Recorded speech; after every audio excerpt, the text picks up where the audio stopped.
소망이 있는 곳에 행복이 있습니다. 오늘 잠시기도 잠깐 쉬어가면서 주님의 말씀 가운데 소망을 발견하고 예수님으로 행복한 하루가 되기를 주님의 이름으로 축복합니다. 오늘 살펴볼 말씀은 시편 86편입니다. 모두 17절까지 있지만 저랑 같이 1절에서 5절까지만 함께 읽어보겠습니다. 여호와여, 나는 가난하고 궁핍하오니 주의 귀를 기울여 내게 응답하소서. 나는 경건하오니 내 영혼을 보존하소서. 내 주 하나님이여, 주를 의지하는 종을 구원하소서. 주여, 내게 은혜를 베푸소서. 내가 종일 주께 부르짖나이다. 주여, 내 영혼이 주를 우러러보오니 주여, 내 영혼을 기쁘게 하소서. 주는 선하사 사죄하기를 즐거워하시며 주께 부르짖는 자에게 인자함이 후하심이니이다. 아멘. 시편 86편은 다양한 주제를 다루지만 명백한 개인의 비탄의 시입니다. 개인적인 고난 그리고 고통 속에서 비탄하지만 여호와를 신뢰하는 사람의 소망과 기도를 담은 시입니다. 오늘은 여호와를 신뢰하는 자들의 특징이 잘 담겨있는 시편 86편을 통해 좀 더 세부적으로 우리가 살펴보면서 은혜를 받기를 원합니다. 첫째는 이렇게 제목을 붙였어요. 여호와를 신뢰하는 자들은 하나님의 자녀라는 정체성으로 살아갑니다.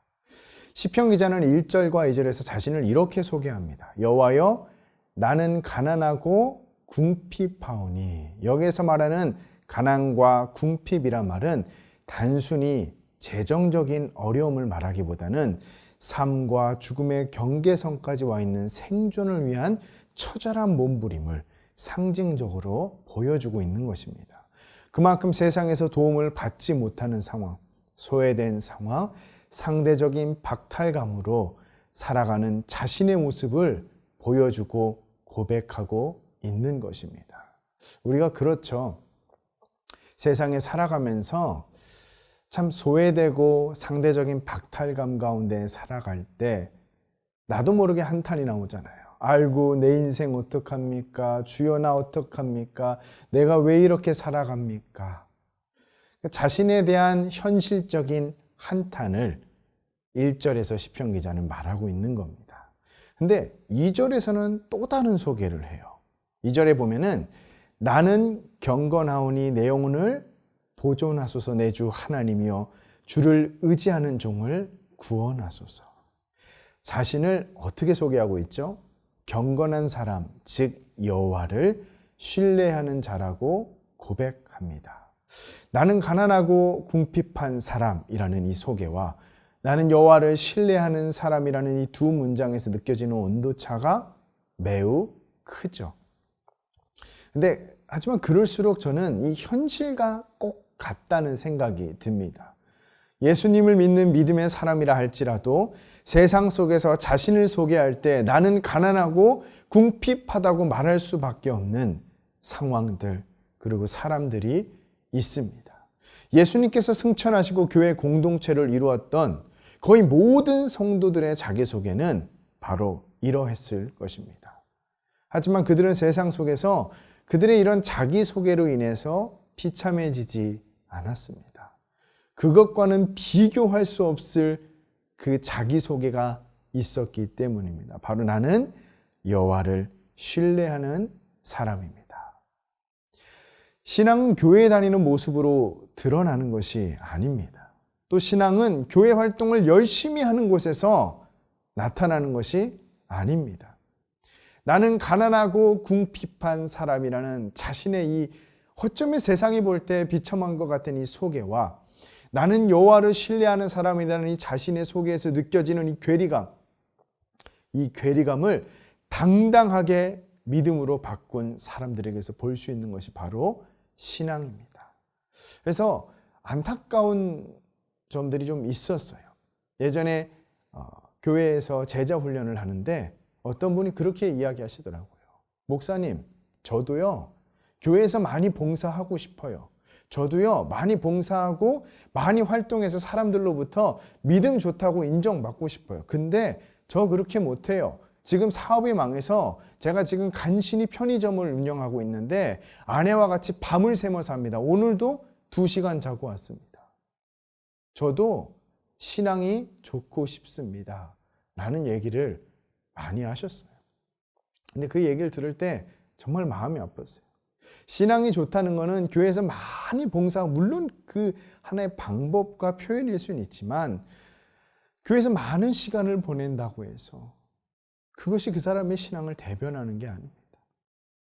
정말 어려운 상황 가운데서, 눈물을 흘릴 수밖에 없는 상황 가운데서, 교회에 나올 수도 제대로 봉사할 수도 없는 비참한 현실의 자기소개 가운데서도 나는 하나님을 신뢰하는 사람입니다, 이거 하나만 갖고 믿음으로 담대히 당당하게 이 괴리감을 메꿀 수 있는 것, 그게 바로 이 세상이 감당하지 못하는 사람, 곧 여호와를 신뢰하는 사람인 줄 믿습니다. 여러분도 그렇게 되기를 주님의 이름으로 축복합니다. 두 번째는, 여호와를 신뢰하는 자들은 하나님의 속성을 기초로 기도합니다 라는 것입니다. 만약 어떤 사람이 나는 이 사람을 가장 신뢰해요 라고 얘기한다면, 저희가 그 둘의 관계를 자세히는 잘 모르지만 예측할 수가 있겠죠. 그 둘 사이가 아마 많은 이야기가 섞여 있는 깊은 관계로 이루어졌겠구나라고 생각할 수 있을 것입니다. 근데 만약 신뢰관계에 있는 사람들이 이 사람 누구예요? 라고 물어봤는데 저는 전혀 몰라요, 이 사람에 대해서 라고 이야기한다면 그들의 신뢰는 거짓된 신뢰가 될 수밖에 없는 것이겠죠. 나는 여호와를 신뢰합니다 라는 이 정체성은 단순히 기도 응답을 위한 혹은 정신적 평안을 위한 구호 내지 주문이 아닙니다. 이것은 아주 깊은 관계를 기초로 나오는 신앙 고백이며, 그리고 그것을 우리는 기도라 부르는 것입니다. 6절 말씀의 시편 기자가 여호와여 나의 기도에 귀를 기울이시고 내가 간구하는 소리를 들으소서라고 말합니다. 마치 자신의 상황을 항변이나 할 것처럼 말하죠. 나의 기도를 귀를 기울이셔서 들으소서라고 이야기하죠. 하지만 뒤에 이어지는 말은 신세 한탄이 아닌 신뢰하는 존재에 대한 자신의 지식을 풀어놓습니다. 이것이 바로 찬양입니다. 8절부터 10절 말씀 제가 읽어볼게요. 주여, 신들 중에 주와 같은 자 없사오며 주의 행하심과 같은 일도 없나이다. 주여, 주께서 지으신 모든 민족이 와서 주의 앞에 경배하며 주의 이름의 영광을 돌리리이다. 무릇 주는 위대하사 기이한 일들을 행하시오니 주만이 하나님이시나이다. 아멘. 기독교 교육 철학자 파크 팔머라는 사람은 가르침과 배움의 영성이라는 자신의 책에서 이 안다는 것, 알면 곧 사랑이라고 말합니다. 곧 이 기독교 안에서, 성경 안에서 안다는 것은 단순히 머리만 커지는 그런 알미 아니라, 지식적인 알미 아니라 그 사랑의 관계에 기초한 것이 바로 안다는 것이라는 거죠. 하나님이 누구인지를 안다는 것은 그 사랑의 행위의 연속 그 상에 있다는 겁니다. 물론 이 지식은 이성적 지식, 관계적 지식 모두 다 포함하는 것이겠죠. 하지만 하나님이 누구이신지에 대한 알미 없이 기도한 것은 허공에 외치는 메아리에 지나지 않습니다.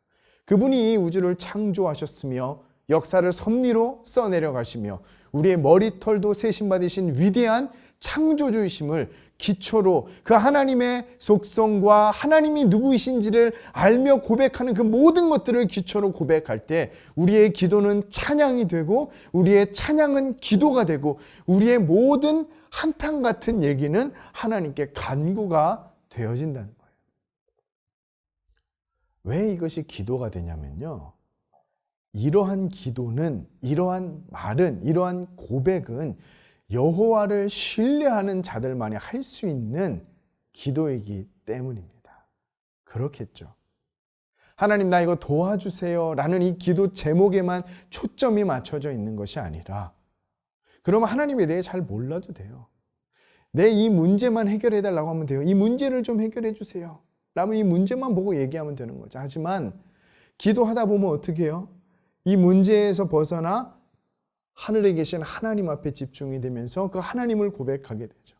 주님, 내가 너무 힘들지만 당신은 위대하십니다. 나를 도와주시며 긍휼히 여기시는 하나님이십니다. 하나님의 그 놀라운 성품과 속성에 대해 찬양하며 기도하는 자, 그 사람이 바로 여호와를 신뢰하는 자입니다. 마지막 세 번째, 여호와를 신뢰하는 자는 하나님의 은혜와 선하심을 온전히 의지합니다. 15절에서 16절 말씀 보시겠습니다. 그러나 주여, 주는 긍휼히 여기시며 은혜를 베푸시며 노하기를 더디하시며 인자와 진실이 풍성하신 하나님이시오니 내게로 돌이키사 내게 은혜를 베푸소서. 주의 종에게 힘을 주시고 주의 여종의 아들을 구원하소서. 아멘. 하나님께서 우리에게 주신 무한한 두 가지 약속이 있습니다. 하나는 무한한 죄의 용서이고 다른 하나는 무한한 은혜의 공급입니다. 성경을 통해 그리고 성령을 통해 하나님을 알면 알수록 우리는 그분을 신뢰하게 됩니다. 왜냐하면 우리를 향한 하나님의 그 무한한 사랑을 점점 더 확신하기 때문입니다. 하나님께 우리의 상황을 아뢰며 기도할 때 우리가 눈물이 많이 나오죠. 왜 우나요? 그분에 대한 원망 때문에 우나요? 아니면 그분이 내 상황을 완전히 좌지우지하며 나를 완전히 사망의 음침한 골짜기로 떨어뜨릴 그 두려움 때문에 우는 것인가요? 아니죠. 답답한 상황에서도 끊임없이 나를 안아주시고 남들이 알지 못하는 나의 이 비참하고 억울한 상황, 남들이 알지 못하는 나의 이 한탄스러운 상황, 남들한테 얘기했을 때 공감받지 못하지만 나는 정말 마음 아파 울 수밖에 없는 이 상황을, 그리고 나를 위해 울어주시는 주님의 그 사랑 때문에 우리는 기도하다 울 수밖에 없는 것이죠. 우리가 여전히 죄인임에도 불구하고 사랑해 주시는 그 주님의 사랑, 바로 은혜 때문입니다. 그분의 선하심과 은혜 때문에 우리는 불확실한 오늘도 당당히 발을 내디딜 수 있다는 사실 잊지 않으시기를 바랍니다. 오늘 하루 살아가시면서 여호와를 신뢰하는 자, 여호와를 신뢰하는 자, 이 상황과 환경을 뛰어넘어 여호와를 신뢰하는 자로 살아가기를. 그래서 믿음이 없어 하나님을 의심하지 않고 하나님의 자녀라는 정체성으로 세상을 담대히 싸워나가는, 문제에 집중하기보다는 하나님의 말씀에 있는 하나님의 놀라우심을 보고 찬양하며 믿음으로 승리를 선포할 수 있는 저와 여러분이 되기를 주님의 이름으로 축복합니다. 기도하시겠습니다. 하나님 감사합니다. 우리에게는 두 가지의 자기소개가 있습니다. 하나는 주님 나는 궁핍하고 가난합니다 라는 고백이며, 다른 하나는 나는 여호와를 신뢰하는 자입니다 라는 고백입니다. 이 둘 사이에 현실 가운데 느껴지는 괴리감이 크지만 그럼에도 불구하고 나는 여호와를 신뢰하는 자라는 이 믿음의 고백이 이 둘 사이의 괴리감을 많이 없앨 정도로 우리가 믿음으로 하나님을 더 신뢰하며 하나님을 의지하며 나아갈 수 있는 오늘 하루가 되게 주여 축복하여 주시옵소서.